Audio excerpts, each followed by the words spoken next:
Assalamualaikum warahmatullahi wabarakatuh.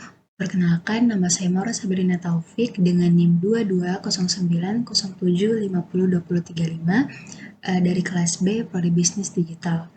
Tujuan saya membuat video ini untuk memenuhi tugas pengantar akuntansi yang diberikan oleh Ibu Nur Afia, yaitu mengenai tabel persamaan akuntansi. Untuk mempersingkat waktu, langsung saja kita masuk ke kasusnya. Pada awal bulan Agustus 2012, Karenina mendirikan perusahaan biro perjalanan yang diberi nama PT Nusa Indah yang berkedudukan di Surabaya. Selama bulan Agustus 2012, transaksi yang dilakukan PT Nusa Indah berkaitan dengan proses pendirian dan transaksi lainnya adalah sebagai berikut.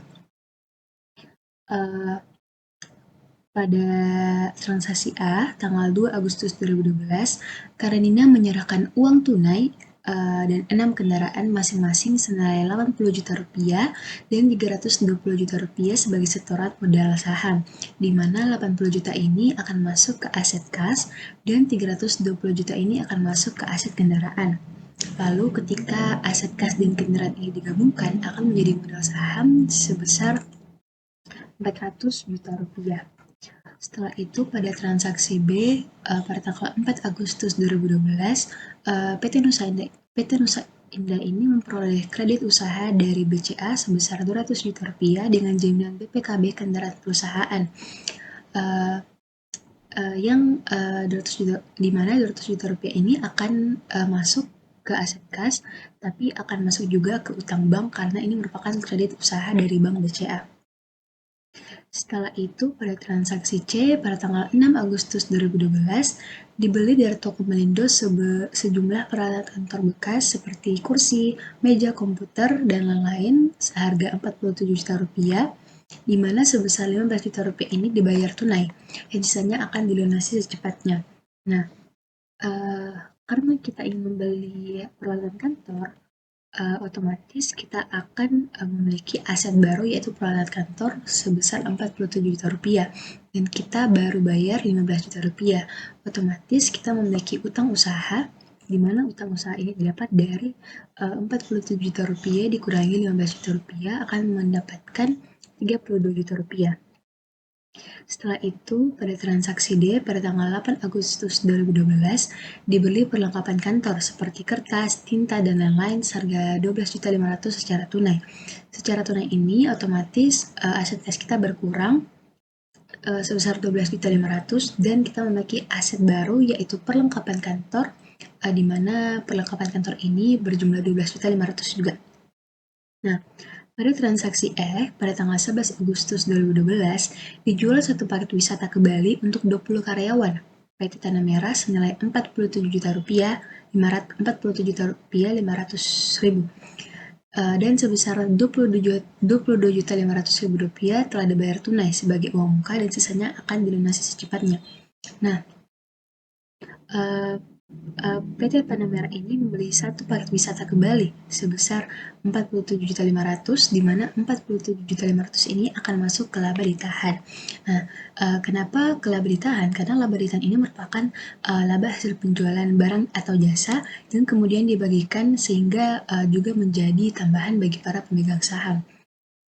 Karena mereka baru membayar setengah dari 47 juta 500 ini, itu mereka baru bayar 22.500 yang akan dimasukkan ke aset kas, otomatis PT Panamera ini memiliki utang kepada kita, yaitu PT Nusa Indah sebesar 47.500 dikurang 22.500.000 rupiah, itu piutangnya menjadi 25 juta rupiah.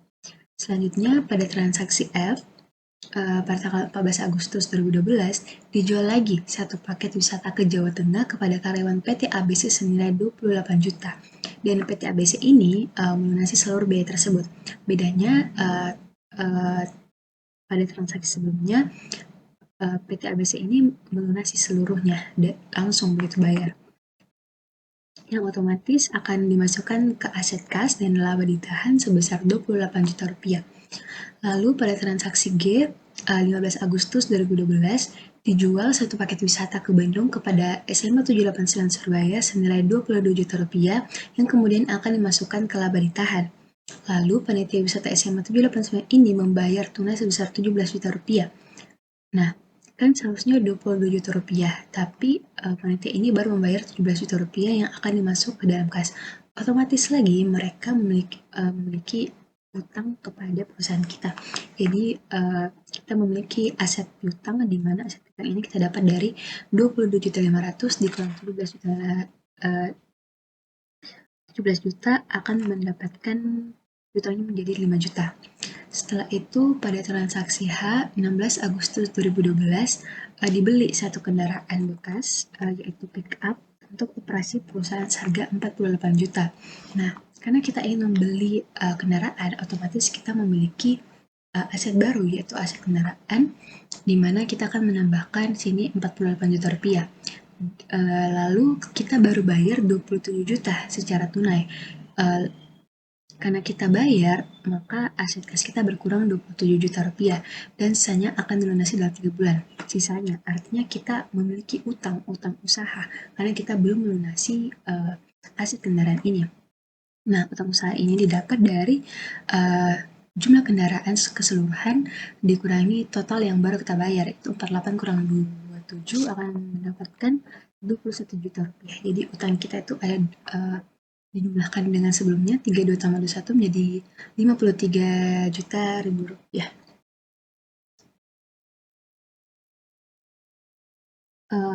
Selanjutnya, pada transaksi I, tanggal 18 Agustus 2012, diterima pelunasan utang dari PT Panamera atas kekurangan pembayaran transaksi tanggal 11 Agustus 2012.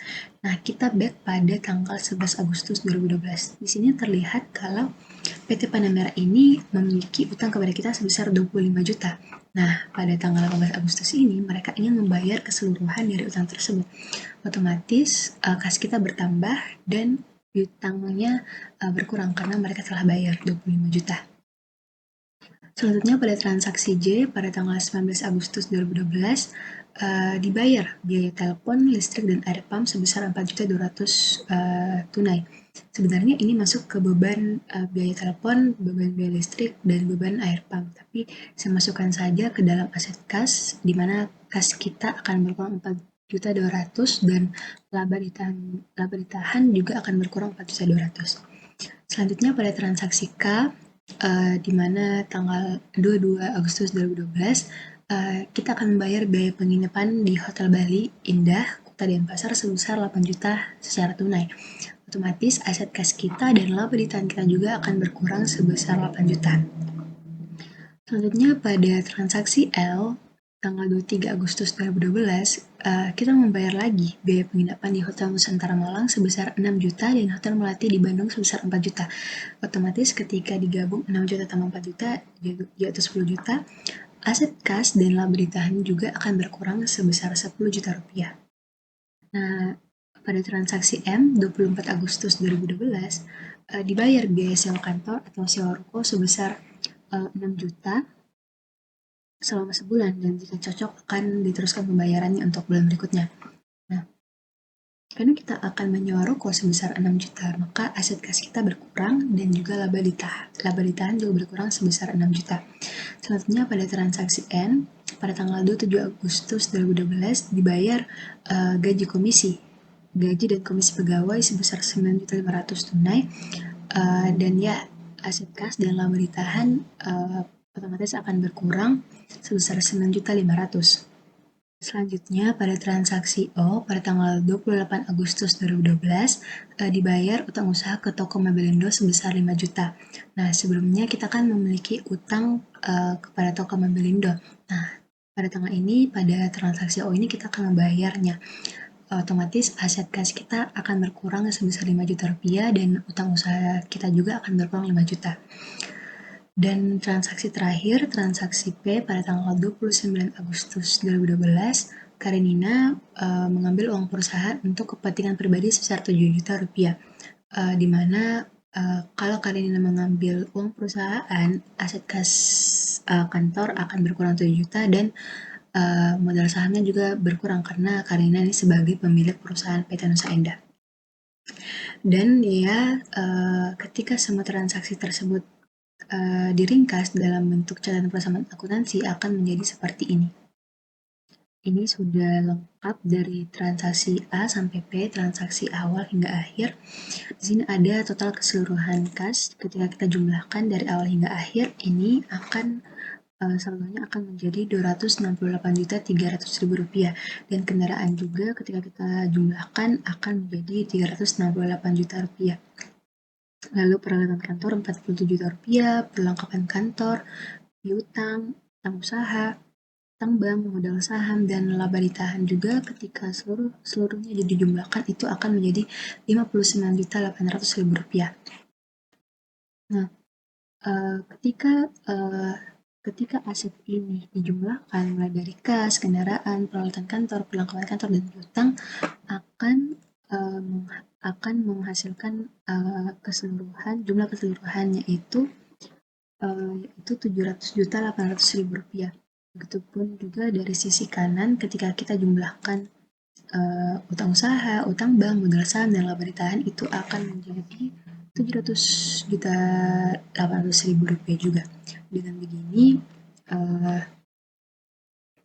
sudah balance sisi kiri kanan dan sudah memenuhi persamaan dasar akuntansi yang menggunakan prinsip keseimbangan, karena prinsip ini digunakan untuk menyeimbangkan aktiva dengan pasiva, di mana apabila uh, sisi kiri dan sisi kanan ini tidak seimbang, artinya ada kesalahan pencatatan transaksi keuangan atau perhitungan dari kita. Karena di sini sudah sama, sudah balance, berarti sudah pas. Mungkin sekian saja penjelasan terkait tugas tabel persamaan akuntansi dari saya. Mohon maaf bila ada kesalahan kata. Akhir kata, Assalamualaikum warahmatullahi wabarakatuh.